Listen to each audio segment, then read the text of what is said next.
town, from London to Taiwan. I've been all around the globe trying to protect your soul.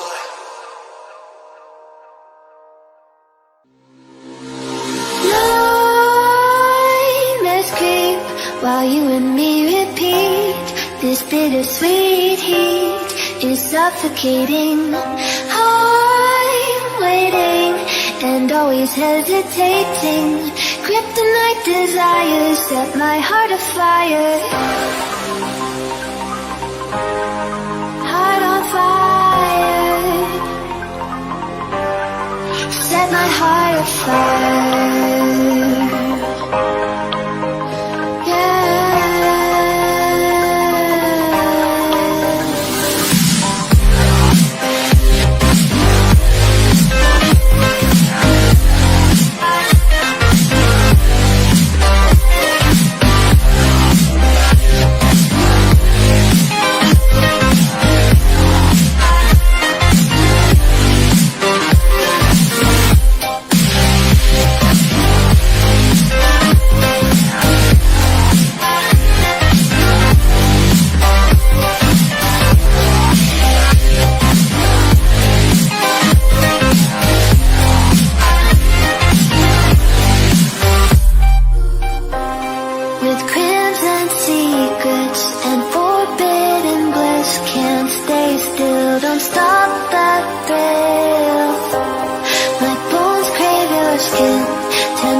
Suffocating.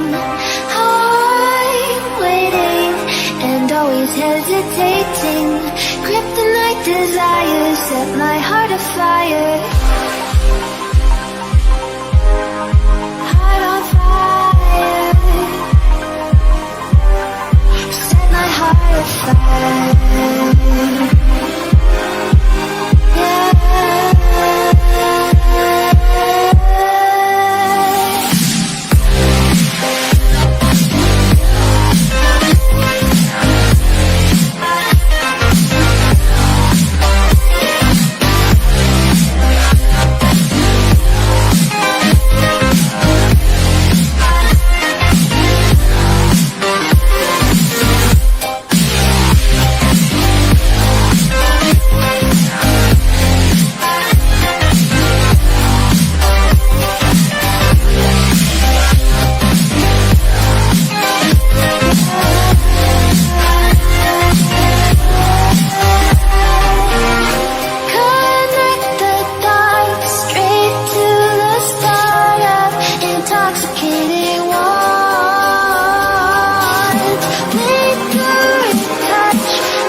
Feel the waves cut through me, hypnotized by the sounds I'm breathing in. Hold tight, chemicals collide. Hold tight, hold tight, hold tight. Dripping lights paint the skies, all because of you. Dripping lights paint the sky. Arah langkah mereka awalnya berbeda. Teknologi kecerdasan buatan menyatukannya. Mereka yakin daya saing anak negeri tak kalah dengan bangsa lain. Melalui gagasan-gagasan besar di bidang teknologi, mereka berdiri untuk negeri. Semangat Medi dan Faris dari Noteflux dalam melakukan perubahan sejalan dengan semangat Astra Terpadu untuk Indonesia. Kehilangan cahaya membuatnya meraba-raba, tapi semangatnya untuk maju tetap menyala. Belajar melalui sentuhan, ia bergerak. Bagikan inspirasi dengan caranya sendiri. Semangat Tutus Setiawan dalam melakukan perubahan sejalan dengan semangat Astra Terpadu untuk Indonesia.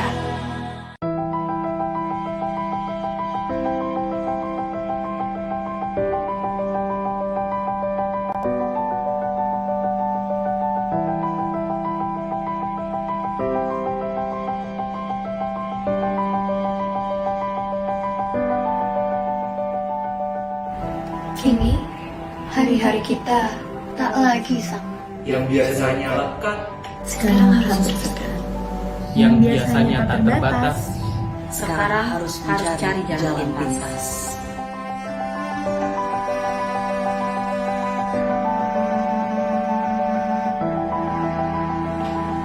banyak hal yang tertunda. Rencana, janji temu, pertemuan dengan kerabat, banyak aktivitas yang terhambat. Sekolah, bekerja, sampai ibadah.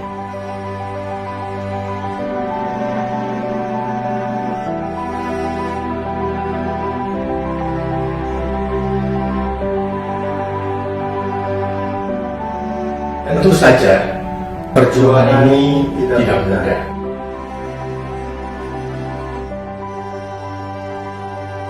tapi di tengah pandemi yang sedang melanda negeri. kita tak punya waktu untuk mengeluh kanan kiri. Tidak ini tak akan lama lagi. Dan kita tak boleh berhenti. Sampai di sini.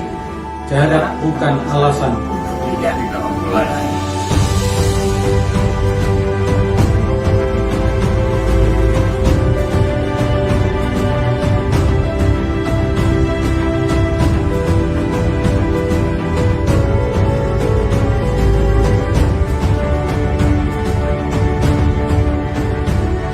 Jarak bukan halangan Untuk saling berbagi.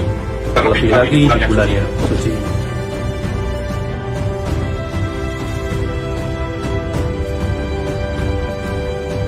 Ujian ini milik kita bersama. Tantangan ini milik kita semua. Berpegang pada kemanusiaan ialah cara terbaik untuk kita. Hadapi setiap tantangan dan ujian. Jadilah lebih peduli, bukan lebih antipati. Jaga hati nurani serta tali silaturahmi. Biar nanti, setelah segalanya selesai, kebaikan kecil yang kita kerjakan Jadi kebiasaan baik yang kita tanamkan. Mari jaga jarak sambil tetap jaga semangat. Saling membantu memutus mata rantai. Kita ini bangsa Indonesia. kuat, gigih, dan serba bisa. Tetap berusaha Berpengharapan Dan mengamalkan kebaikan di bulan penuh kemenangan. Semangat kami, Nurani Astra, bergerak bahu-membahu, sejahtera bersama bangsa. saatnya bergerak bersama. Kita satu Indonesia.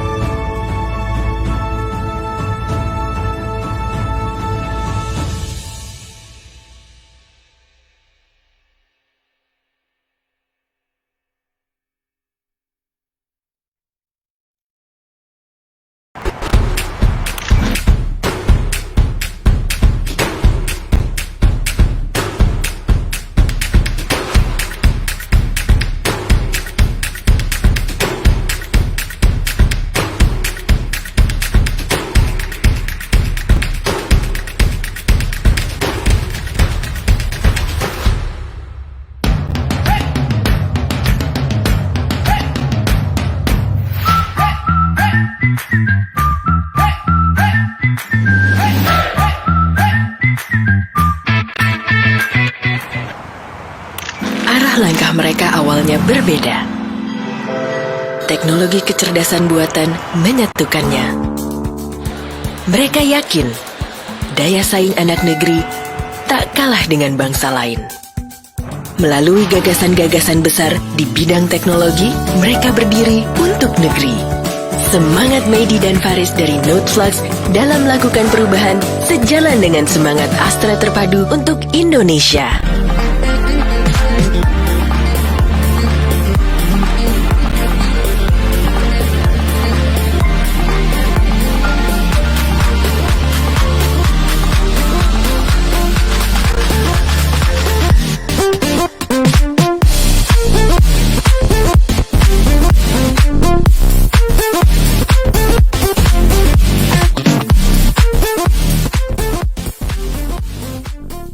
Halo Yoters, apa kabar? Semoga semua sehat terus ya.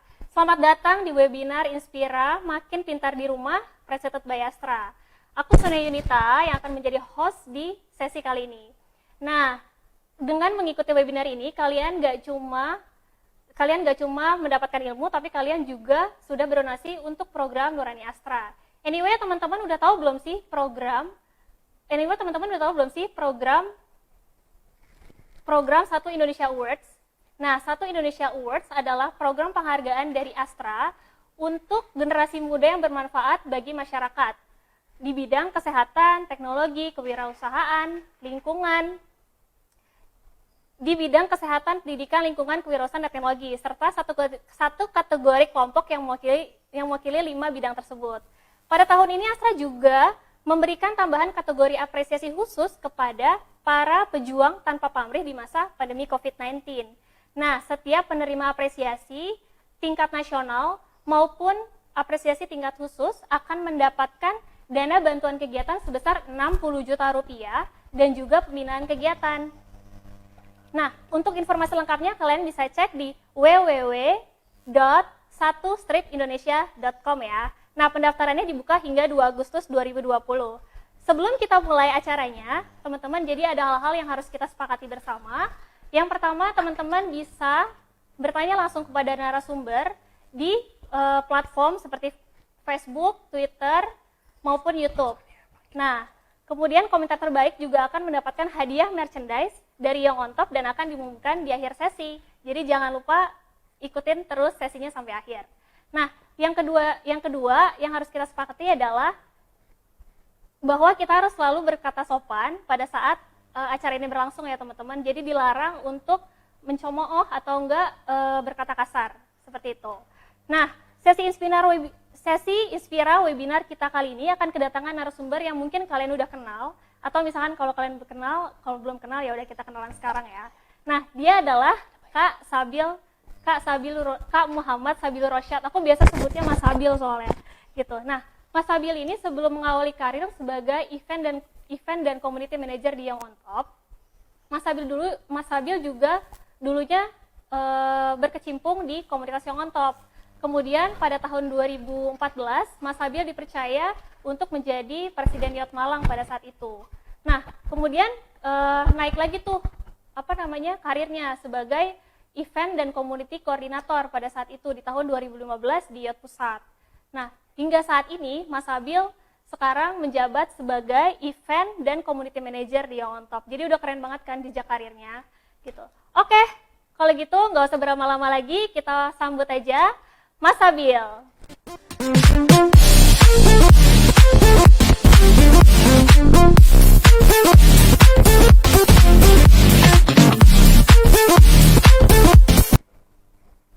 Halo Soan, apa kabar? Halo Mas, thank you banget udah hari ini datang buat sharing-sharing sama kita gitu. Jadi langsung aja Mas Sabil ini kan sebenarnya strong banget di komunitas gitu kan. Jadi boleh diceritain gak sih Mas, awal pertama kali Mas Sabil ini tuh berkecimpung di komunitas seperti apa, pada tahun berapa gitu? Oke, jadi aku tuh pertama kali gabung di komunitas itu tahun 2013. Oke. Waktu itu kayaknya di semester 3 atau semester 4 deh kayaknya. Oke. Nah dari situ aku kenapa sih gabung komunitas? Aku ngerasa kayak aku harus berkontribusi lebih untuk kota yang aku singgahi. Waktu itu aku gabung di Malang. Waktu itu aku kuliah di Malang di Universitas Brawijaya. Nah aku ngerasa kalau misalnya kita gitu-gitu aja di kota yang kita singgahi kayak kayak nggak ada guna sama sekali gitu. Aku juga pengen bikin jejak yang bisa membanggakan diri aku sih awalnya kayak gitu. Akhirnya tergabunglah di komunitas Young on Top gitu. Jadi komunitas Young on Top ini adalah komunitas pertama yang aku singgahi, maksudnya aku gabung tahun 2013. Dan waktu itu komunitas Young on Top juga masih belum banyak di semua kota. Waktu itu cuma ada 3 kota doang, ada di Malang, di Jogja, sama di Semarang waktu itu, kayak gitu ceritanya. Nah, kemudian kan pasti ada motivasi dong. Kenapa sih pengen banget motivasi yang paling kuat gitu, Mas? Apa buat Mas Habil pengen ikut komunitas Young on Top pada saat itu? Motivasi terbesar adalah rasa pengen berkontribusi sih. Aku ngerasa kayak kalau misalnya kita nggak berkontribusi itu kita kayak ibaratnya kayak orang mati gitu. Mati segan hidup gak mau ibaratnya kayak gitu kan. Kayak nggak ada jejak yang bisa kita berikan aja gitu ke kota kita yang kita singgahi. Karena yang tadi aku bilang kita di kota yang kita singgahi, maksudnya di Malang itu 4 tahun kan. Kalau 4 tahun itu cuma kuliah doang gitu, cuma ngerjain tugas-tugas doang, itu kayak pasti bosan. Bosan banget kan. Terus juga nggak ada kontribusi sama sekali. Padahal kota yang kita singgah itu memberikan kita manfaat banget secara nggak langsung kan. Walaupun kita memang belajarnya di Kota Malang, maksudnya di Brawijaya, tapi lingkungan-lingkungan itu kan memberikan kontribusi kita ya, memberikan kontribusi ke kita. Kayak misalnya pun yang hal simpel deh, kita beli makanan. Kalau misalnya nggak ada orang yang jual makanan, gimana kita makan kan? Kalau misalnya kita mau beli alat tulis, nggak ada orang yang jualan tuh kayaknya nggak mungkin bisa. Nah, dari situlah aku menganggap mereka aja bisa memberikan kontribusinya walaupun dalam bentuk bisnis. Kenapa aku nggak bisa bikin kontribusi dalam bentuk lain lah? Akhirnya tergabunglah di komunitas. Aku ngerasa kayak komunitas ini adalah satu tempat yang bisa bikin kita berkontribusi besar sih untuk kota. Oke. Nah, kemudian kalau pengalamannya Mas Habil sendiri dalam membangun komunitas waktu itu Youth Malang itu gimana, Mas? Jadi aku gabung komunitas yang untuk Malang itu di batch 3.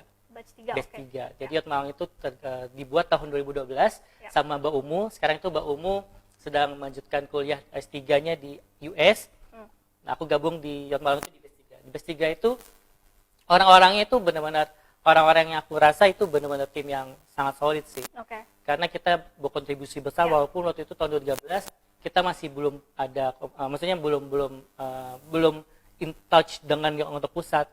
Karena waktu itu komunitas kita cuma ada 3 doang. Lain halnya sekarang kan yang untuk udah ada di 24 kota di Indonesia. Jaringannya udah luas banget. Dulu tuh cuma 3 doang. Nah, akhirnya tergabunglah di komunitas yang untuk di batch 3. Oke, kalau gitu. Nah, Mas, di dalam komunitas kan pasti banyak orang kan. Maksudnya misalkan satu komunitas itu bisa 30 orang. Nah, gimana caranya Mas Habil nih bisa manage people gitu? Karena kan untuk ngejadiin gimana ya, komunitas yang bagus itu pasti harus satu visi, satu misi gitu kan. Gimana coba, Mas? Jadi ngebangun atau kita mengorganisasi sebuah komunitas itu layaknya kita membangun sebuah keluarga sih. Kenapa sih sebuah keluarga? Karena kita harus samakan visi dan misinya juga kan. Visi misi itu kalau misalnya dari bapaknya itu nggak punya visi misi, anak-anaknya juga bakalan bingung kan kayak gimana. Terus dari situlah kita harus samakan visi misi. Dan kenapa sih aku bisa manage waktu itu di 2014 waktu aku jadi presiden, yang benar-benar aku tekankan adalah jangan sampai sistem ngikutin people, tapi people lah harus ngikutin sistem. Itu yang aku jelaskan juga beberapa kali ke komunitas yang mantap sejauh ini. Kita harus people ngikutin sistem, bukan sistem yang ngikutin people. Kenapa? Kalau misalnya sistem udah ngikutin people, itu udah nggak bakal jalan lancar. Let's say kalau misalnya pun waktu di yang untuk Malang, kita nih ada janjian rapat jam 3, yang datang 2 pun kita jalanin. Kenapa? Karena di situ kita ada report, ada sesuatu yang kita bahas. Kan kalau misalnya masalah komunitas sejauh ini adalah, ayo kita janjian rapat, tiba-tiba yang datang 2 nih nggak jadi. Otomatis sistem itu akan terdelay kan, progres kita akan terdelay. Kalau misalnya progres kita sudah terdelay, itu udah kesananya udah bakalan nggak bagus lagi, kayak gitu. Udah males lagi, udah nggak mikir lagi sistemnya kayak gimana. Udah ya udahlah gue jalanin aja gitu. Oh ya udahlah sistemnya udah kita bisa atur nih kayak gitu. Jadi harus benar-benar dari awal visi misinya harus jelas.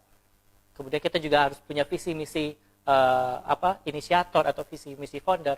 Dan yang sering dilupa adalah banyak komunitas yang punya visi misi, tapi dia lupa kita harus juga fokus ke visi misi founder atau inisiatornya. Kenapa sih visi misi founder atau inisiator sangat penting? Karena kita udah ngeliat banyak banget kan komunitas atau bahkan organisasi bubar karena foundernya terpecah belah. Ya kan? Betul banget. Ada foundernya visi misinya udah nggak bagus, akhirnya bikin komunitas yang baru. Kayak gitu. Sering banget kayak gitu karena visi misi foundernya nggak ada gitu dari awal. Dia cuma bikin visi misi komunitas bla bla bla bla bla, tapi nggak mikir visi misi founder. Nah itu harus penting banget karena itu yang benar-benar kita harus tekankan. Kalau bisa kita tanya dari awal, itu tuh pas gabung yang otomatis aku langsung tanya ke Mbak Umu. Mbak Umu, visi misi Mbak Umu bikin Youth Malang apa sih? Visi misinya gini. Jadi jelas tuh visi misinya. Nggak cuma yang penting visi misi Youth Malang deh, nggak kayak gitu. Jadi Mbak Umu tuh udah punya gagasan Youth Malang tuh bawa kemana. Bahkan dulu Mbak Umu sempat mencetuskan kalau misalnya yang on top kan tagline-nya learn and share. Betul. Dulu tuh sempat ditambahin sama Mbak Umu, tagline-nya learn and share dan berkah gitu kalau salah. Dan itu benar-benar dijelaskan sama Mbak Umu kenapa harus gini. Walaupun memang visi misinya dari yang on top satu learn and share, kita juga harus punya visi misi yang jelas gitu. Dari founder juga bagus banget dijelaskan. Nah itu penting banget. Jadi visi misi founder juga harus jelas biar kita bisa tahu nih sebatas mana komunitas kita bisa bergerak atau sejauh mana komunitas kita bisa bergerak kayak gitu. Oke. Tadi kan ngomongin juga tuh Mas soal misalnya manage people harus punya visi misi yang nggak cuma di atas kertas. Mungkin Mas Adil punya tips nggak sih gimana sih caranya kayak supaya visi misi itu nggak cuma di atas kertas gitu loh. Jadi gimana caranya supaya orang-orang itu punya pikiran yang sama gitu. Yang kedua adalah pertama itu visi misi founder udah bagus. Tapi yang kedua adalah tidak terdeliver dengan bagus. Betul. Tidak terdeliver dengan baik. Kenapa tidak terdeliver dengan baik? Bukan masalahnya visi misinya bagus atau gimana, tapi masalahnya adalah tentang komunikasi. Komunikasinya benar-benar harus diintenskan gitu, harus dijalankan dengan bagus gitu. Termasuk dengan anggota-anggota yang lainnya. Walaupun memang komunitas itu secara manajemen harus punya tiga level manajemen. Ada top manajemen, ada middle manajemen, sama yang low manajemen. Top manajemen apa sih? Presiden, inisiator, terus juga wakil presiden. Kalau misalnya middle manajemen kayak pengurus-pengurus intinya. Nah, low manajemen ini yang anggota-anggotanya. Nah, sampai anggotanya pun juga harus di-deliver dengan baik gitu. Jangan cuma presiden yang kasih tahu. Tapi juga pada saat kita membuat komunitas baru, semua juga harus tahu. Lain halnya ketika nanti komunitasnya sudah terjalan sudah 2 tahun 3 tahun. Anggotanya itu udah nggak perlu tahu lagi. Kita harus fokus ke top manajemen dulu. Tapi ketika kita membangun komunitas baru atau membangun komunitas yang ingin membangun lagi, harus dari low manajemennya harus tahu juga nih visi misinya komunitas, visi misinya founder juga harus bagus. Dan komunikasinya juga harus intens banget. Itulah yang kita terapkan waktu itu. Jadi hampir tiap hari kita tuh ngobrol, hampir tiap hari itu kita kayak sharing atau sebatas nge-cafe bareng. Dari situ kita kayak mencetuskan gagasan-gagasan atau cerita-cerita seperti itu. Nah, tadi kan kalau ngomong soal tadi namanya ada semacam dari top, pokoknya dari top sampai bawah harus tahu semua. Itu kan masalah soal komunikasinya kan. Nah, apakah pada saat perekrutan pertama kali organisasi itu kayak gimana sih Mas harusnya supaya misalnya kayak aku nih masuk organisasi, kayaknya gue salah pilih orang nih gitu. Terus gimana Mas? Ada tips nggak? Banyak hal-hal yang sedikit agak miss di saat kita mewawancarai orang untuk gabung organisasi kita. Missnya adalah banyak yang lupa nih. Kalau misalnya personal itu juga punya tujuannya, udah punya ekspektasinya. Ditanya dulu nih, ekspektasi lu gabung komunitas ini apa gitu. Biasanya tuh miss tuh, biasanya kayak cuma apa kelebihan kamu, apa kekurangan kamu, biasanya kayak gitu kan. Kenapa kamu pengen gabung komunitas ini atau normatif lah ya. Kayak gitu, tapi harus tahu juga nih, langsung to the point aja. Lu gabung komunitas ini, tujuan lu apa? Ekspektasi lu apa gitu. Jangan sampai ekspektasinya tuh kegedean dan ujung-ujungnya dia akan merusak internalnya atau merusak dalamnya kayak gitu. Nah, itu juga yang waktu itu kita benar-benar tekanin di Untuk Malang. Jadi ada juga waktu itu kita wawancara nih. Orangnya itu bagus, dia ngirim CV-nya bagus. Pas kita wawancara, ekspektasi lu gabung komunitas Malang apa? Saya pengen gaji. Ternyata dikira itu kerja. Dikira itu kerja. Nah, harus benar-benar walaupun udah bagus nih, tapi ekspektasinya ternyata beda sama kita ya harus kita tolak gitu. Harus benar-benar kita kedepankan kayak gitu. Jadi jangan lupa untuk tanyakan ke anggotanya atau orang-orang yang kita rekrut, ambisi lu atau ekspektasi lu gabung komunitas ini apa gitu. Oke, ngerti. Nah, sekarang ada pertanyaan bagus nih Mas dari Esmeralda Gabriela. Gimana sih cara mengatasi anggota di dalam organisasi yang di pertengahan tuh suka hilang gitu atau jadi nggak aktif. Jadi ini pasti nggak cuma di Young on Top juga tapi di seluruh organisasi tuh hal yang biasa. Itu masalah yang sangat lazim di komunitas. Masalah komunitas tuh cuma ada dua. Pertama adalah pendanaan, kedua adalah anggotanya. Kalau nggak anggotanya hilang-hilangan, kalau nggak anggotanya bagus tapi pendanaannya bingung nih. Kita punya program tapi nggak punya duit biasanya gitu. Atau anggotanya hilang-hilangan. Menjawab pertama ini masalah anggota. Ini aku juga ngambil contoh yang baik dari komunitas-komunitas yang on top. Ini aku contoh di komunitas Yacht Surabaya. Jadi Yacht Surabaya itu di batch kedua atau batch pertama aku lupa, dia menciptakan Yacht Buddy. Yacht Buddy. Yacht Buddy itu apa sih? Jadi di komunitas yang on top kan ada namanya PGA kan. PGA itu kayak HR lah kayak gitu. Jadi ngurusin anak-anak, ngurusin keaktifan anak-anak. Nah, dia bikin program namanya Yacht Buddy. Yacht Buddy adalah satu anggota PGA itu menghandle 3-4 orang. Nah, ketika anggotanya si A nggak aktif, Yacht Buddy-nya si B yang akan intens untuk tanyakan si B. Gitu. Jadi nggak si ketuanya yang nanya, kok si A hilang sih? Gitu. Nggak si PGA programnya yang tanya atau direktur program PGA yang nanya, tapi si badinya ini yang intens. Nah, itu benar-benar kita eratkan. Memang sih negatifnya adalah ada sedikit grup-grupan gitu. Tapi kita memang kedepankan lagi ke PGA-nya, walaupun ya maksudnya grup itu kalau misalnya dalam artian tidak terlalu mainstream itu nggak apa-apa, maksudnya biar mempereratkan kayak gitu. Nah, itu yang diterapkan sama Yacht Surabaya. Itu sebenarnya bagus banget. Dia bikin Yacht Buddy dan manage itu bagus banget. Jadi ketika lu sakit nih, Yacht Buddy-nya yang bakal ngasih tahu ke ketuanya, ini sakit nih, kita jenguk kok. Jadi intens perhatian itu benar-benar terjaga. Kekeluargaannya terjaga. Gitu. Benar. Oke. Ya, jadi benar banget tuh tadi kata Mas Sabil. Jadi kayaknya ini ya perlu banget kalau misalkan di satu komunitas ada mungkin divisi yang kayak Yacht Buddy tadi gitu ya, untuk supaya lebih intens sama masalah-masalah secara internal mungkin secara psikologis personal lah gitu. Nah, oke nih ada pertanyaan bagus lagi dari Namira Salsha Delviani.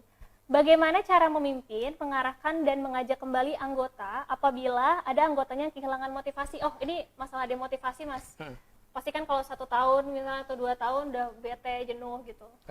Jadi balik lagi kita harus nyari orang atau orang percayaan kita sebagai PJ-nya itu benar orang yang ngerti tentang people gitu. Karena kita menilai atau kita mendevelop orang itu nggak bisa kita samakan. Si A nggak bisa kita samakan dengan si B. Si B nggak bisa kita samakan dengan si C. Ada orang yang kita motivasi itu berkembang. Ada orang yang kita motivasi kayak, alah motivasi lu apa sih gitu. Ada kayak gitu kan. Nah, inilah harus benar-benar dipelajari oleh setiap leader gitu. Jadi harus tahu nih si A itu sifatnya kayak gimana sih? Apakah diajak gabung dengan motivasi dengan sebagainya itu menarik, tertarik, atau malah sebaliknya. Ada juga bahkan orang yang sama sekali gak mempan sama motivasi. Dan gimana caranya untuk kita membangkitkan semangat? Itu harus kita tanyakan juga ke orangnya. Lu gak semangat kenapa? Gitu. Jangan pernah takut untuk tanya masalah secara empat mata gitu. Jangan pernah takut. Ada orang yang ternyata di banyak kasus yang demotivasi itu banyak kasus. Pertama adalah satu, dia nggak ngerasa diperdayakan. Kayak gue gabung komunitas ini kayak gitu-gitu aja gitu, nggak ada hal-hal yang bikin gue berubah yang kayak gitu. Yang kedua adalah masalah teman nih. Biasanya yang pertama dia temenan masuk bareng-bareng, tiba-tiba si satunya hilang, satu juga hilang juga, biasanya gitu. Yang ketiga adalah masalah eksternal lainnya, kayak masalah kampus atau masalah keluarga dan sebagainya. Kalau itu masalah keluarga dan kampus emang agak sulit untuk kita ini sih untuk kita motivasi lagi, karena memang dia punya tanggung jawab masing-masing atau karena keluarganya kena bencana dan sebagainya kan. Nah, yang memang harus ditekankan adalah orang-orang yang merasa tidak diperdayakan. Banyak banget kasus-kasus orang-orang bagus motivasinya hilang karena nggak merasa diperdayakan. Nah, gimana sih caranya kita memperdayakan orang-orang ini? Pertama adalah Kalau misalnya secara program orang itu ternyata benar-benar hilang gitu, kita coba minta PJ untuk samperin sih biasanya kayak PJ tolong dong, ini orang punya potensi bagus nih. Yeah. Kita datengin, kita ajak ngobrol gitu. Ada juga yang kita bikin cara lain. Cara lainnya adalah ayo kita ngobrol aja yuk, kita ke kafe bareng-bareng. Jadi benar-benar kita di dalam satu momen itu nggak bahas sama sekali ke organisasi, nggak sama sekali bahas program, nggak bahas sama sekali kelemahannya lu atau kenapa lu nggak aktif, nggak sama sekali kayak gitu. Jadi ajak ngobrol aja. Dari situ kita ngerasa ini dan itu yang paling berhasil, kayak kita berusaha untuk mengikatkan lagi ke orang itu, kita ngerasa untuk mendekatkan lagi ke orang itu, kayak ngerasa orang itu kayak oh ternyata gue dipeduliin loh sama mereka gitu. Hal-hal simpel aja lah. Kayak gimana kuliah lu, atau kita ngobrol-ngobrol biasa aja. Nah, itulah yang harus kita terapkan, dan sosok leader ini harus tahu personal orang tuh masing-masing kayak gimana gitu.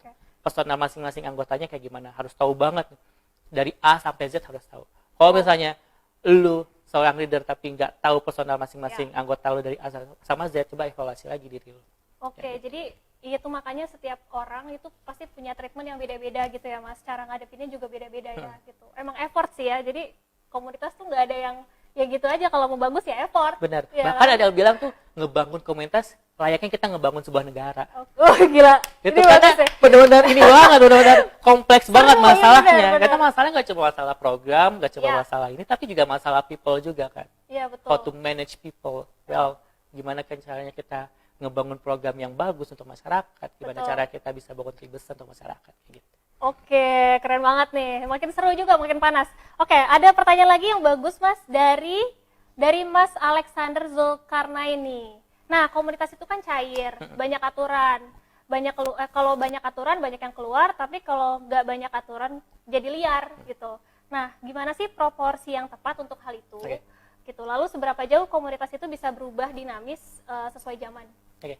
Di komunitas yang on top, yang kita lakukan adalah kita ngasih done-nya aja. Bukan ngasih biasanya do and done kan. Kita ngasih done-nya aja.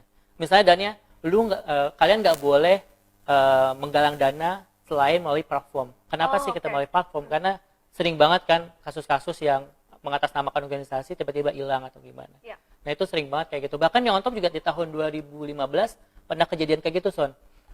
Jadi ada orang yang penggalangan dana atas nama yang on top mana gitu. Oh ya? Terus? Saya kita selidikin dan udah ketahuan nih, udah kita proses juga, tapi memang tidak proses secara hukum. Kita benar waktu itu dia ngebawa ke komunitas di kota kan. Nah kayak gitu, kenapa yang udah on top tidak boleh menjalankan kegiatan, menjalankan donasi secara offline, harus melalui platform. Biar transparan. Biar transparansi. Nah terapkan donnya aja gitu, jangan dunya. Kalau dunya kan banyak kan. Kalau misalnya di donnya nggak ada, ya udah berarti lu boleh jalanin kayak gitu. Got it. Bagus banget nih. Nah next pertanyaan Mas, ada yang bagus lagi nih. Gimana sih Mas caranya menyeimbangkan antara profesionalitas dan kekeluargaan dalam komunitas? Kan ini biasanya ada yang suka cemburu-cemburu atau gimana? Sebenarnya ini juga memang sangat gak mudah sih.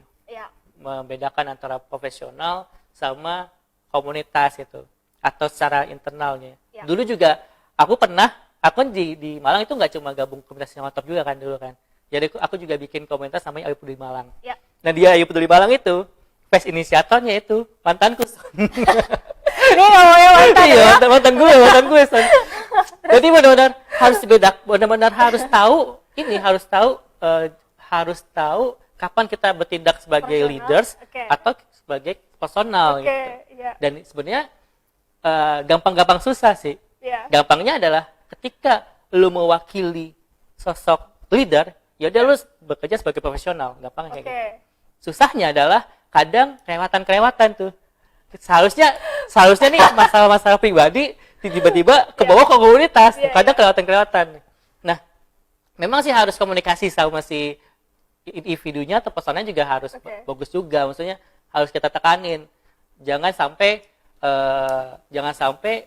baperan gitu. Jangan sampai kita masuknya profesional ternyata ke bawah ke masalah pribadi kayak gitu. Harus komunikasi juga sih. Jadi biar profesional sama kekeluargaan itu nggak maksudnya nggak campur kecampur gitu lah aduk. ya. Jadinya malah ngerusak, mungkin bisa jadi ngerusak tatanan di komunitas itu sendiri gitu ya Mas ya.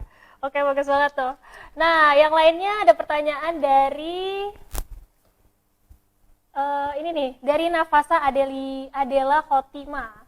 Dia bilang, Mas Abil, apa sih yang membedakan komunitas Young on Top dengan organisasi lainnya? Karena kan kalau Young on Top kan kita tahu sustain gitu kan ya. Gimana sama organisasi lain? Dan uniknya lagi adalah kalau di Young on Top kan setiap kota itu anggotanya beda-beda tuh. Ada yang kerja, ada yang kuliah, ada yang mungkin freelance gitu-gitu kan. Nah, gimana tuh Mas? Yang membedakan komunitas Young on Top sama komunitas lainnya, kebanyakan komunitas-komunitas itu hanya fokus kepada satu bidang. Misalnya komunitas lingkungan, fokusnya ke lingkungan aja.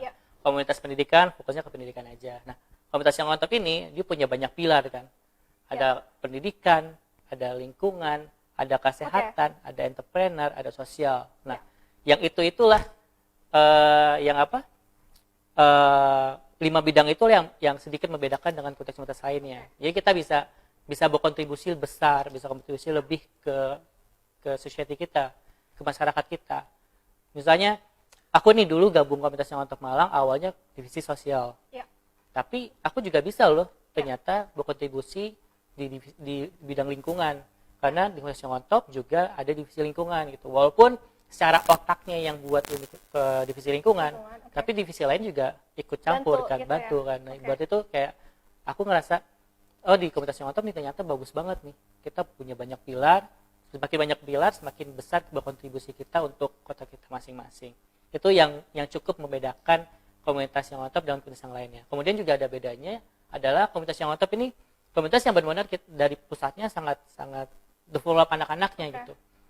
Mungkin ada beberapa komunitas yang develop tapi tidak intens. Kalau di komunitas Young on Top tuh benar-benar intens gitu. Kita punya community koordinator. Community koordinator itu yang tiap hari fasilitator untuk komunikasikan program-program yang untuk pusat kepada kota, kemudian di kota misalnya ada problem bisa langsung komunikasikan ke komite koordinator. Itu yang cukup membedakan sih. Kita benar-benar fokus kita adalah mendevelop anak-anak muda Indonesia. Balik lagi visi misinya to create strong generation of Indonesia kan.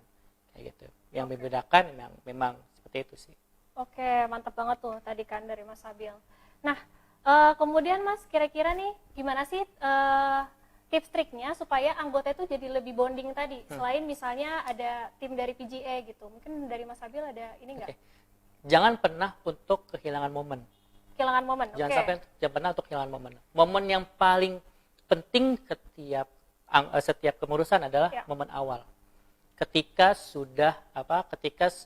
proses open recruitment-nya selesai, ketika udah nerima anggota baru. Nah, momen itu jangan sampai hilang. Banyak yang udah ikut anggota baru nih, terus baru ada kegiatan 3 minggu kemudian, baru ada kegiatan 2 minggu kemudian gitu. Jangan sampai kayak gitu. Manfaatkan momen banget. Bahkan yang aku minta ke banyak komunitas adalah ketika kalian udah merekrut anggota baru, langsung bikin bonding, langsung bikin camp. Oke. Karena feel-nya ketika kita 1 hari dengan orang, dengan kita cuma 23 jam bahkan sama orang itu beda, Son. Ketika kita udah ibaratnya dari siang sama malam sama orang itu bondingnya bakal dapat banget.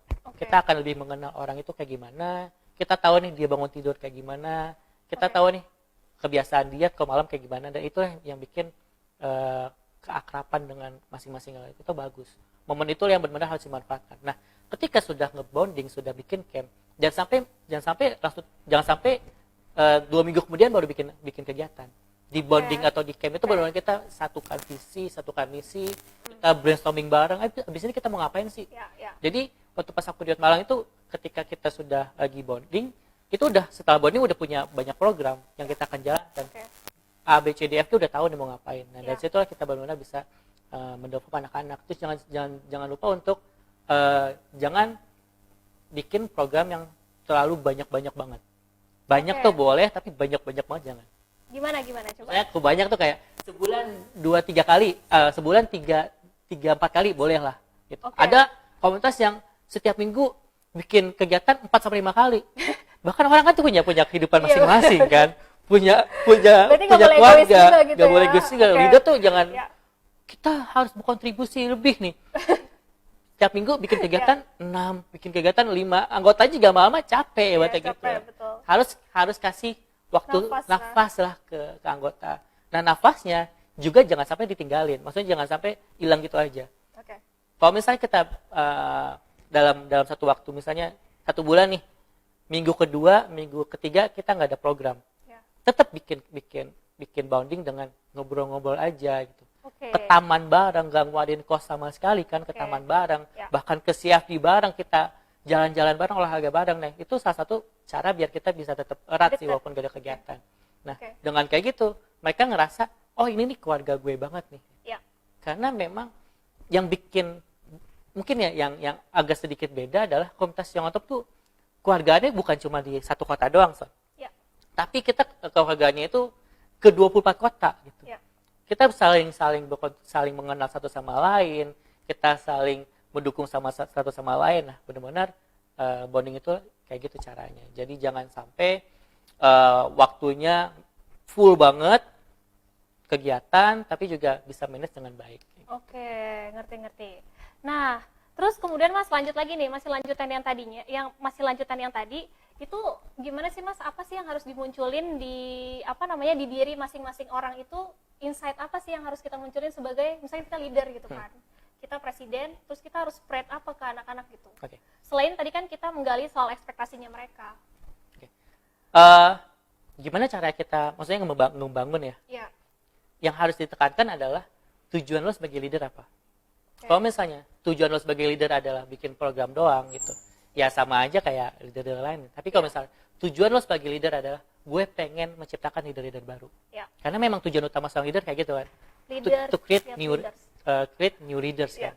Nah, tujuannya kayak gitu biar kita ngerasa kalau misalnya kita nggak ngebangun mereka kayak ngerasa nggak enak hati berarti kayak gitu kan. Kok cuma bikin program doang ya orang dikasih tugas banyak ya selesai program. Karena satu juga yang paling penting adalah di komunitas itu bukan dibangun oleh orang-orang besar. Tapi komunitas itu menciptakan orang-orang yang besar. Kita menciptakan, bukan orang besar gabung komunitas. Tapi kita menciptakan orang besar di komunitas itu. Nah, ini harus dikedepankan di setiap leader. Kalau misalnya kita udah punya visi leadernya itu the create new leader, itu udah nggak perlu ini lagi sih, nggak perlu ditanya lagi. Karena pasti akan ngebagus, programnya akan bagus. Itu juga yang aku tekankan ke banyak komunitas yang on top kota, bahkan di komunitas-komunitas yang sharing ke aku. Tujuan lo membangun komunitas adalah berkontribusi atau memberikan sesuatu untuk masyarakat. Tapi jangan lupa ada satu yang paling penting, yaitu memberikan manfaat untuk masing-masing personal. Jangan sampai kita bikin orang pintar, tapi anak-anak kita nggak pintar. Jangan sampai kita bikin program ABCD bagus, tapi anak-anak kita nggak terdevelop kayak gitu. Iya. Oke, itu kan jadinya lebih, nanti kalau misalkan ada anak-anak yang merasa tidak terdevelop, jadinya kan menimbulkan perselisihan gitu kan. Nah, ini ada pertanyaan bagus juga dari Mutiara Devika. Nah ini Kak, gimana sih cara jika terjadi perselisihan antar anggota dalam komunitas, bagaimana cara kita menyelesaikan permasalahan itu? Karena kan harus adil gitu ya. Benar. Nah, mungkin kalau misalnya kejadian ini nggak terlalu banyak sih, tapi ada pasti di komunitas itu pasti ada perselisihan kayak yang tadi aku bilang, ada geng-gengan. Itu geng-gengan secara itu boleh, tapi jangan sampai terlalu geng-gengan banget gitu. Kalau misalnya si geng A ini nggak datang, misalnya si dalam satu geng itu nggak datang semua gitu. Geng itu perlu kita ciptakan kelompok, itu bagus biar mereka ngerasa terbonding gitu. Tapi jangan sampai kelompok ini yang akan memecah gitu. Nah, harus benar-benar si leader ini bisa membedakan antara kelompok kecil dengan kelompok untuk memecahkan komunitasnya gitu. Karena kan pasti ada yang ini juga kan, Bill, ada yang apa sih? Ada yang vokal, ada yang minor, ada yang mayor gitu kan, kalau di dalam kelompok-kelompok tadi itu. Benar. Nah, gimana caranya kita bisa biar nggak kelompok-kelompok itu memecahkan, maksudnya nggak saling cemburuan atau nggak saling gesek-gesekan adalah. Nah, itu peran PGA itu penting banget makanya. Karena setiap komunitas peran PGA, kadang komunitas itu lupa untuk masukin PGA, masukin SDM atau masukin divisi SR. Nah, peran mereka itu penting banget adalah untuk bisa memberikan insight kan ke setiap masing-masing personal gitu. Kalau misalnya personalnya ternyata kayak gini, kayak personalnya ternyata vokal banget, ya nggak apa-apa dimanfaatin gitu. Tapi beda lagi, kalau misalnya tergantung vokalnya untuk memecah atau vokalnya untuk memberikan kontribusi yang bagus gitu. Vokalnya untuk memecah, ya kita harus bisa memberikan pengertian sih, PJ-nya harus benar bisa ngasih tahu nih, ini komunitas bukan komunitas dulu doang. Kalau misalnya kayak Pak Jokowi deh, Pak Jokowi bilang nggak ada visi misi menteri, tapi visi misi presiden. Nah itu penting banget kayak dijalankan. Nggak ada visi misi di individu. Adalah visi misi foundernya yang pertama kali ciptakan, sama visi misi si komunitasnya itu. Nah, kalau misalnya itu vokalnya, kalau misalnya vokalnya cara memecah, tapi ada juga vokalnya yang bagus nih. Nah vokalnya yang bagus ini harus diperdayakan sih. Jangan sampai ngerasa, oh gue udah bagus di sini, gue udah punya program A, B, C, D, F, G, tapi nggak dijalanin. Nah, biasanya banyak juga orang-orang yang kayak gini yang mengundurkan diri karena nggak rasa diperdayakan sama si komunitasnya. Nah itu. Akhirnya dia bikin komunitas baru, atau kan? Akhirnya dia hilang gitu aja. Banyak kayak gitu sih. Dia harus benar-benar balik lagi, leadernya harus tahu orang-orangnya kayak gimana, ngasih pengertiannya harus tahu juga kayak gimana. Intinya harus paham lah ya siapa aja anggotanya dengan karakternya masing-masing gitu ya. Benar. Nah tadi nyambung lagi tuh Mas, ada yang lagi bangun komunitas nih, namanya Fitri Hera. Jadi Fitri Hera ini berawal dari sebuah gerakan anak muda tanggap COVID-19. Nah untuk membantu para pekerja harian, kami yang ingin merintis komunitas, bagaimana caranya agar kedepannya komunitas ini menjadi sustain. Awalnya dari COVID-19 tuh kegiatannya. Gimana caranya komunitas ini sustain selamanya ya Bata ya? Nah ini juga yang sering dilupakan gitu. Kita harus tahu nih, kalau misalnya di negara mungkin ada nawacita kan, kayak 2 tahun ke depan gitu. Ini harus lihat, komunitas juga punya kayak gini, harus punya ke depannya kayak gimana. 1 tahun ke depan komunitas ini menjadi kayak gimana sih? 3 tahun ke depan komunitas mau kayak gimana? 5 tahun ke depan komunitas mau gimana? Jangan sampai 1 tahun, 3 tahun, 5 tahun gitu-gitu aja. Sama aja nggak ada penaikan. Semisal gini, 1 tahun ini gue pengen komunitas gue bisa berkontribusi untuk pekerja harian yang tadi. Terus 3 tahun ke depan gue mau bikin yayasan kayak gitu. Harus tahu nih ke depannya mau kayak gimana. Soalnya kita ngeliat kayak jarang banget nih komunitas yang cuma komunitas doang yang bisa bertahan 20-30 tahun itu jarang banget. Mereka biasanya bertransformasi menjadi sebuah yayasan. Ya kan? Nah, yayasan itu penting kenapa? Biar juga bisa sustainable selamanya gitu. Karena baik lagi tadi, pemasaran komunitas kan kalau nggak didana, di anggota kan. Nah dengan kita bikin yayasan ini, ya pendanaan kita akan lebih mudah kan. Kita bisa melakukan apapun lah ibaratnya, karena sudah legal kan kayak gitu. Nah 1 tahun, 3 tahun, 5 tahun, bahkan 10 tahun, bahkan 50 tahun pun harus dikasih tahu nih, komunitas mau kayak gimana. Jangan sampai, gue cuma punya visi misi 1 tahun ke depan nih, jangan sampai kayak gitu. Harus punya tahu, bahkan 1 tahun pun harus dipelajari sama si inisiatornya. Mau kayak gimana komunitasnya. Terus caranya gimana biar tetap sustainable. Yang tadi yang pertama adalah harus punya jangkauan 5 tahun, 10 tahun mau gimana. Kedua juga harus tahu nih, ini gerakan ini hanya sebatas di COVID-19 doang atau bakal lanjut. Kalau misalnya bakal lanjut, akan COVID-19 doang apa memecah ke divisi atau ke penyakit yang lainnya. Nah harus tahu kayak gitu kan. Aku juga belajar dari komunitas, ada sebuah komunitas kesehatan. Itu komunitas thalassemia di Malang. Itu namanya komunitas parahita di Malang gitu. Jadi thalassemia itu orang-orang yang punya kelainan darah. Biasanya thalassemia ini diderita sama anak-anak yang masih kecil. Karena mereka harus tiap hari donor darah. Bukan tiap hari sih, tiap berapa bulan harus transfusi dan sebagainya. Nah, dia tuh bikin komunitasnya benar-benar bagus banget. Dia ngajak orang-orang yang memang berkecimpung ke thalassemia ini untuk bergabung. Nah, sama juga di COVID-19 juga kayak gini. Kamu juga jangan cuma orang-orang yang memang tertarik aja, tapi kamu juga bisa mengajak orang-orang untuk berkolaborasi atau mengajak orang-orang yang memang fokus ke kesehatan untuk bisa berkecimpung ke komunitas kamu. Biar dia juga punya pandangan untuk, oh ternyata 10 tahun ke depan COVID ini kayak gini nih. Oh ternyata 10 tahun ke depan banyak penyakit-penyakit yang akan difokuskan ke pemerintah sama pemerintah masyarakat kayak gitu. Nah, komunitas parahita ini dia ngajak dokter-dokter, Son. Dia awalnya komunitas itu dibuat sama ibu-ibu yang anaknya penderita penyandang thalassemia. Kemudian dia ngajak dokter-dokter dan dokter untuk gabung. Nah, biar bisa apa? Biar juga bisa ke depannya bagaimana.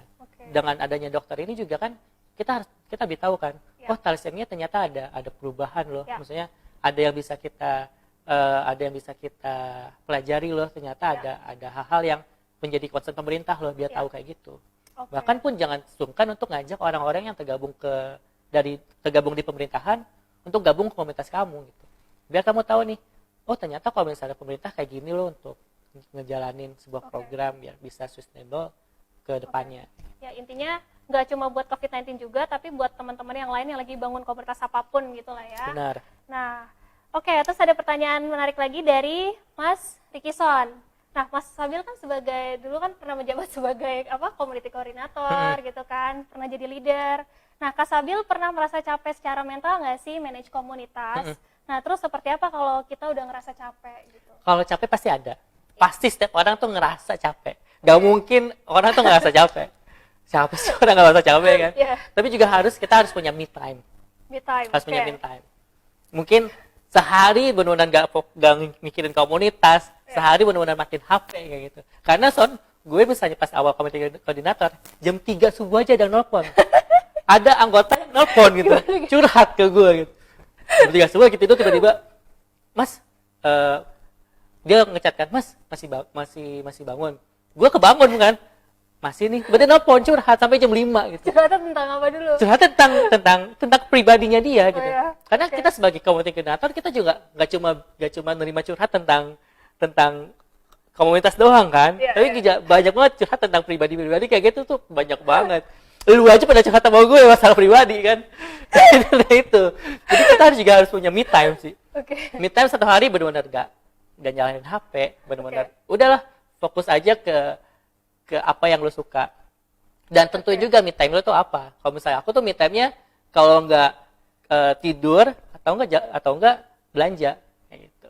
Jadi harus punya me time sih. Punya me time sendiri ya gitu. Jadi kita harus set boundaries lah ya. Yes, gitu. Kapan harus misalnya ngeladenin anggota gitu, kapan harus sama keluarga, terus kapan juga harus untuk kegiatan diri sendiri gitu. Oke, terus yang lain lagi Mas, tantangan Mas Sabil nih kan selama tadi kan ada tantangan mental, secara mental. Terus tantangan apa lagi sih Mas yang ada selama Mas Sabil nih di on top gitu? Kalau anak-anak tantangan sih pasti lebih banyak ke people-nya kan, karena komunitas yang on top ini kita ada di 2 kota. Otomatis setiap kota tuh punya culture-nya masing-masing. Ada mungkin punya budaya masing-masing atau punya bahasa atau punya punya logat masing-masing sih. Dan benar-benar kita harus harus bisa tahu adaptasi. Gitu ya? Bahkan kalau misalnya kita datang ke Medan kita harus tahu nih sifatnya orang Medan tuh kayak gimana sih gitu. Pernah ada kejadian nggak? Kalau misalnya sering banget, tiba-tiba Mas datang nih ke Medan nih, terus tiba-tiba dia ngegas banget, gue langsung kaget, wah gila nih orang ngegas banget nih. Ternyata memang culture-nya orang Medan ya, bukan tegas tapi bukan ngegas, tapi memang kayak gitu bahasanya awal-awal ke Medan tuh kayak gitu. Itu juga kayak misalnya ke Solo kan orangnya halus-halus kan biasanya kan, bukan apa sih? Biasanya tuh kalau misalnya kita ini bukan berarti lembek gitu ya. Bukan kita ngejudge orang sih, tapi memang setiap budaya tuh beda-beda kan. Betul. Setiap daerah tuh beda-beda. Nah, kita harus tahu. Nah, itu memang sedikit awal-awal tuh kendala, tapi lama-lama tuh biasa kan. Oh, misalnya orang Medan kayak gini. Oh, ternyata Solo kayak gini. Misalnya orang Jakarta kayak gini. Karena juga setiap kota itunya beda-beda juga. Misalnya orang Jakarta nih, komunitasnya anak-anaknya sukanya kebanyakan nongkrong gitu. Bukan halnya misalnya kita datang ke kota Malang deh. Kota Malang anak-anaknya suka nongkrong tapi nggak suka yang nongkrongnya yang hedon-hedon banget. Nah, harus terbiasa dengan itu sih. Ya pokoknya adaptasi lah ya. Gitu ya Mas ya. Dia ada pertanyaan lagi dari Mutiara Srikandi. Sore Mas Sabil, izin bertanya, seperti apa peran sebuah komunitas dalam perkembangan diri masing-masing? Dalam self development lah ya gitu. Untuk dan bagaimana memaksimalkan peranan komunitas tersebut dalam lingkungan masyarakat. Oke. Gimana cara maksimalkan komunitas untuk diri masing-masing ya? Yang harus ditekankan lagi adalah jangan berpikir kita pertama juga harus punya ekspektasi kan. Ya. Tapi jangan berpikir kalau misalnya komunitas ngasih apa ke kita. Oke. Tapi kita bisa ngasih apa sih ke komunitas? Oke. Kalau misalnya kita berpikirnya kayak gitu, kita bisa ngasih apa ke komunitas, itu apapun akan balik Son. Akan balik lah, karena kita melakukan komunitas itu sesuatu yang positif kan. Ya. Kita berkontribusi untuk masyarakat, kita bikin program untuk masyarakat, Ya. itu akan balik lagi sendiri bahkan balik secara kontan ke diri kita. Oke. Semisal nih, kita bikin program sama komunitas A, otomatis Ya. relasi kita akan banyak kan. Nanti mungkin aja ternyata di komunitas A itu ada sosok yang memang kita butuhkan di masa depan kita. Kita nggak tahu kan masa depan kayak gimana kan. Tapi percayalah, jangan pernah takut untuk berkontribusi lebih ke masyarakat.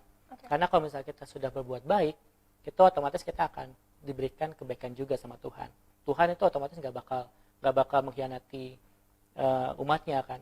Misalnya umatnya melakukan baik, ya pasti akan diberikan sesuatu yang baik juga sama Tuhan kayak gitu. Oke. Nah, tadi keren banget tuh. Nah, Mas, terus aku tersirat pengen nanya gitu kan. Misalnya kan di dalam komunitas tadi kan soal pendanaan dan juga mungkin relasi kan, itu jadi kendala untuk setiap komunitas mungkin gitu. Ada yang susah banget kayaknya ngejalin relasi dengan orang lain gitu, dengan organisasi lain gitu. Mas Abil punya tips trik nggak sih Mas, gimana mungkin dapetin sponsor gitu kan, atau misalkan bisa kolaborasi seperti itu? Tipsnya adalah jangan pernah ngerasa besar, jangan pernah ngerasa kecil. Tipsnya kayak gitu. Jangan pernah ngerasa besar adalah jangan ngerasa komunitas yang ngotot ini 24 kota nih. Kita besar banget, jangan kayak gitu. Kalau misalnya kita ngerasa besar, kita akan sulit untuk berkontribusi ke komunitas-komunitas lain. Kita tuh pengennya berkontribusi atau kita pengennya berkolaborasi, kita ngerasa kayak, wah gue udah besar nih, gue pengen kolaborasi ke komunitas yang besar juga. Nah kalau misalnya kita udah ngerasa besar, otomatis komunitas kita nggak bakal berkembang.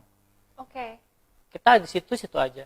Karena komunitas yang besar banget itu nggak banyak banget kan. Iya, ya kan? Lebih banyak komunitas yang baru mulai. Nah, kita juga harus bisa berkolaborasi dengan komunitas-komunitas yang baru. Karena mereka pun punya visi misi yang sama dengan komunitas kita. Ada tujuannya untuk berkontribusi lebih untuk masyarakat kan. Nah itu jangan ngerasa kita ngerasa besar. Jangan juga ngerasa kita ngerasa kecil. Kalau misalnya kita ngerasa kecil, kita mau ngajuin sponsor, malu gitu, takut. Ya, ini bakal terima nggak ya?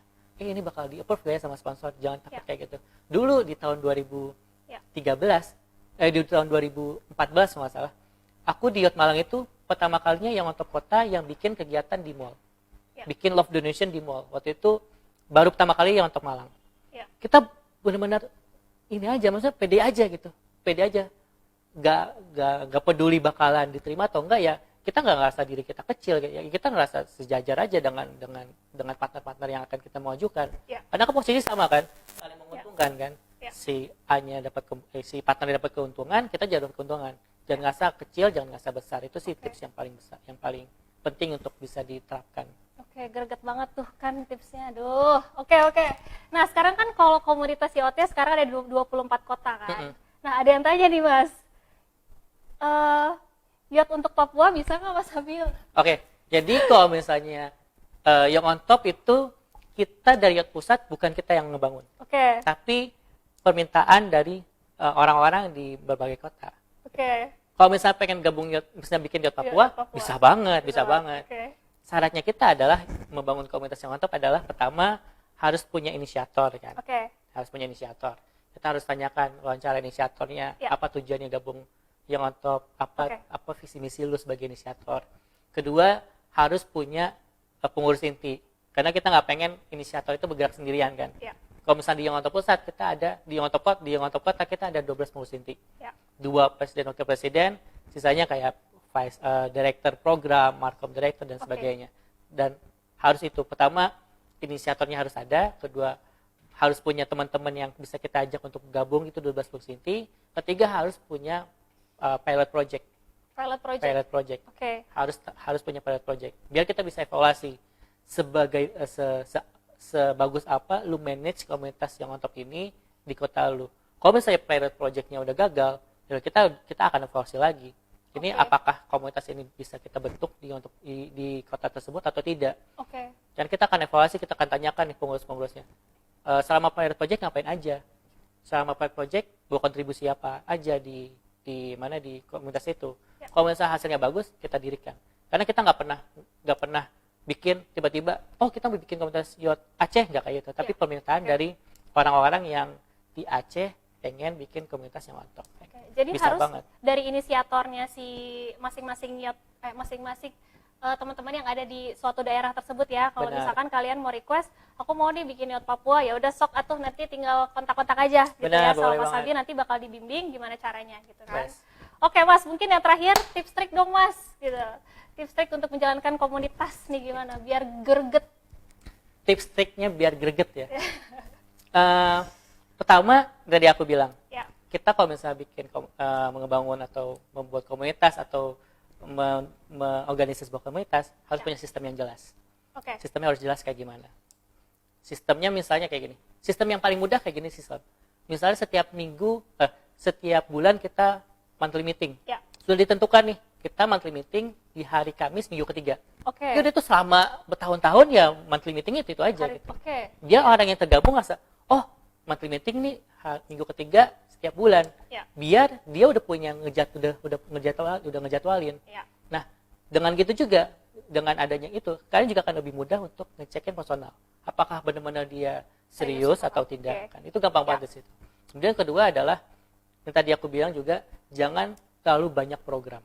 Kasih nafas ke anggota masing-masing. Oke. Kasih nafas ke personal masing-masing. Karena mereka juga punya kebutuhan lain kan pasti. Ya. Terus yang ketiga adalah jangan pernah takut untuk berkolaborasi dengan pihak manapun. Oke. Jangan pernah takut, bahkan pun banyak komunitas yang gue mau kolaborasi sama pemerintah takut nih. Ya. Pemerintah peduli nggak sih sama komunitas? Ya. Ternyata pemerintah itu peduli banget sama komunitas. Oke. Di Malang kita benar-benar bersinergi dengan pemerintahan Kota Malang waktu itu. Oke. Itu pemerintah peduli banget sama kita difasilitasi lah, diberikan banyak fasilitasi sama pemerintah. Terus yang terakhir adalah sosok leadernya harus penting juga. Leader harus punya pandangan ke depan kayak gimana komunitasnya. Atau punya juga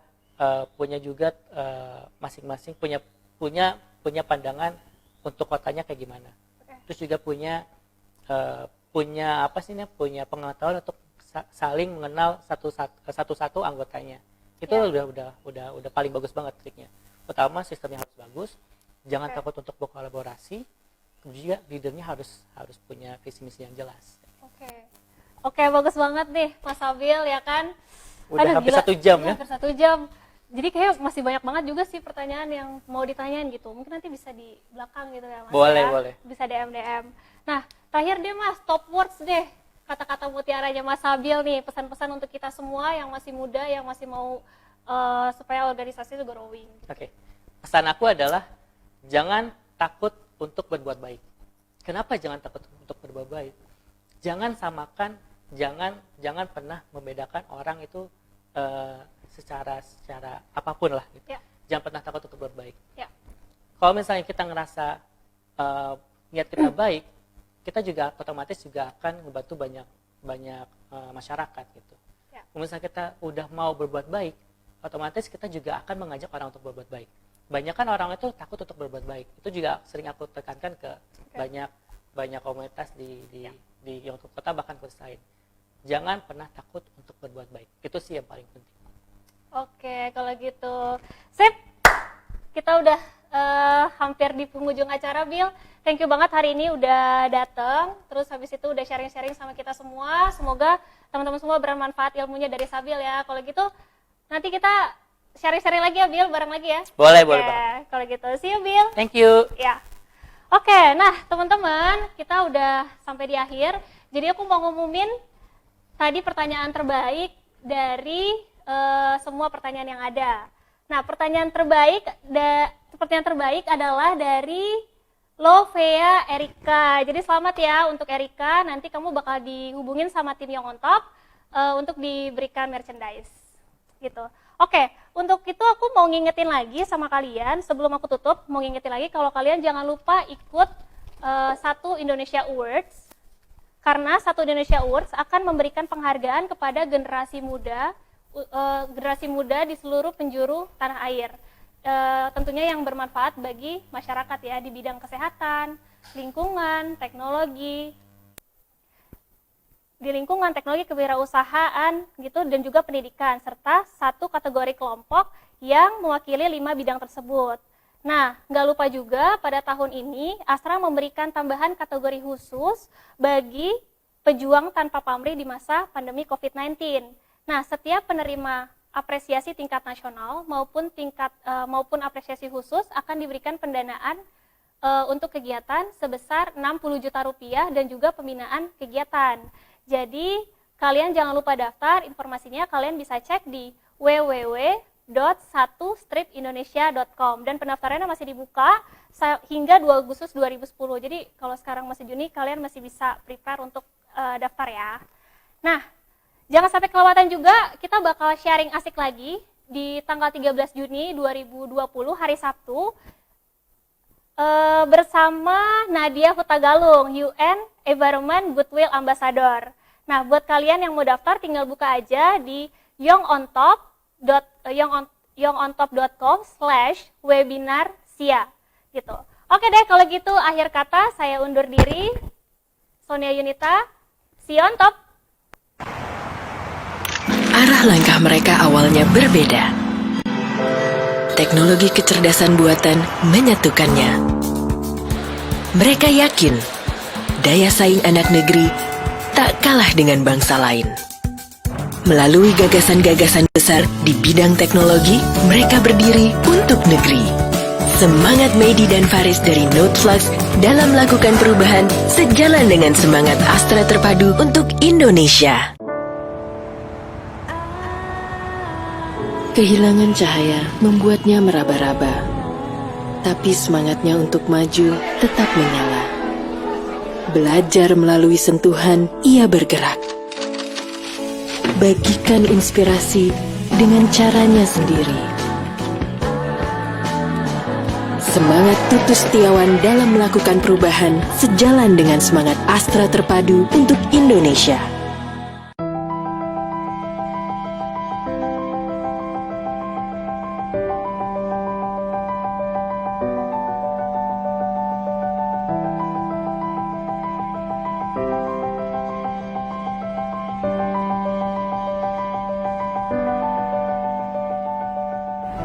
Kini, hari-hari kita tak lagi sama. Yang biasanya lekat, Sekarang harus bersekarang. Yang biasanya tak terbatas, Sekarang harus cari jalan pintas.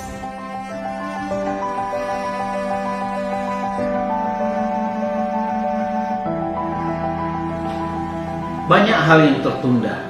Rencana jadi temu, Pertemuan dengan kerabat, Banyak aktivitas yang terhambat. Sekolah, bekerja, sampai ibadah.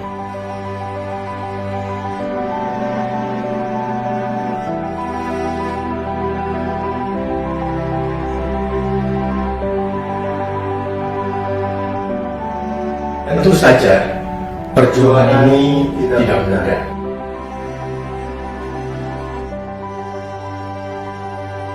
Tapi di tengah pandemi yang sedang melanda negeri, kita tak punya waktu untuk mengeluh kanan kiri.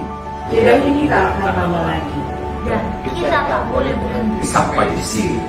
Jarak bukan alasan. tidak memulai.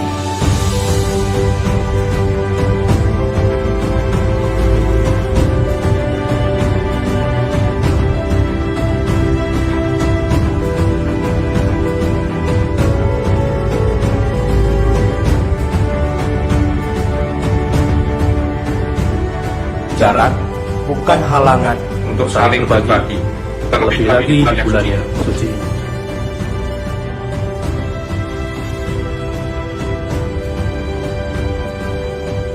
Ujian ini milik kita bersama.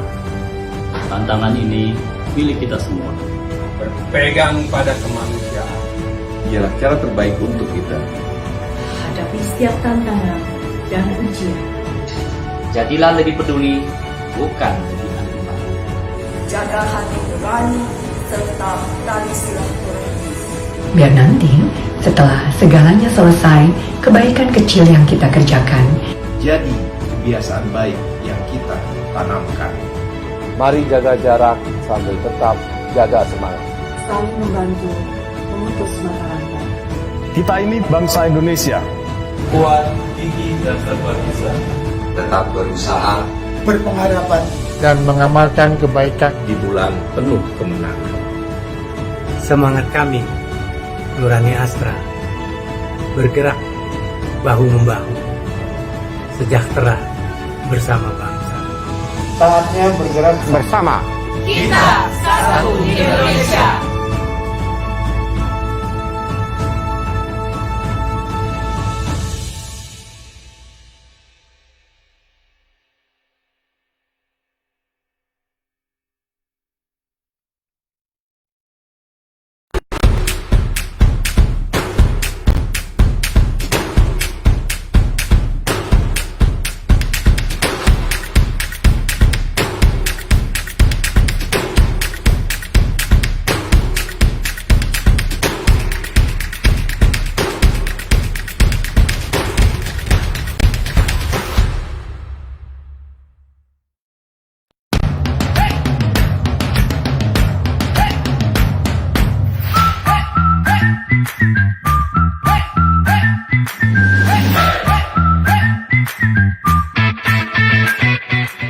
Hai Yoters, yuk dengerin obrolan seru dan inspiratif di Inspira Audio Cash, podcastnya yang mantap.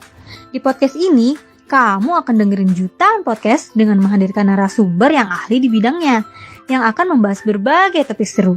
Yuk dengerin podcastnya sekarang di Spotify.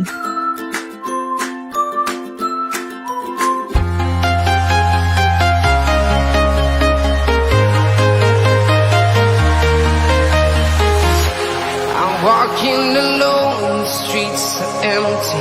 The only thing I can see is my own silhouette. I'm getting stronger, step by step. The clock is ticking, but there's no time for regrets. I've been flying from town to town, from London to Taiwan. I've been all around the globe, trying to protect your soul. We are heroes tonight. We will fly above the sky. We are heroes tonight. Yeah. We are heroes tonight. We will fly above the sky. We are heroes tonight.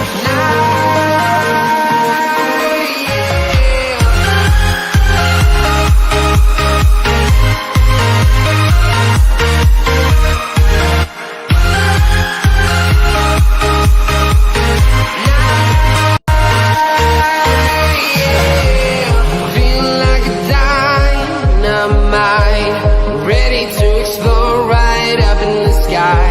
I need you to listen, I need you to hear, and don't show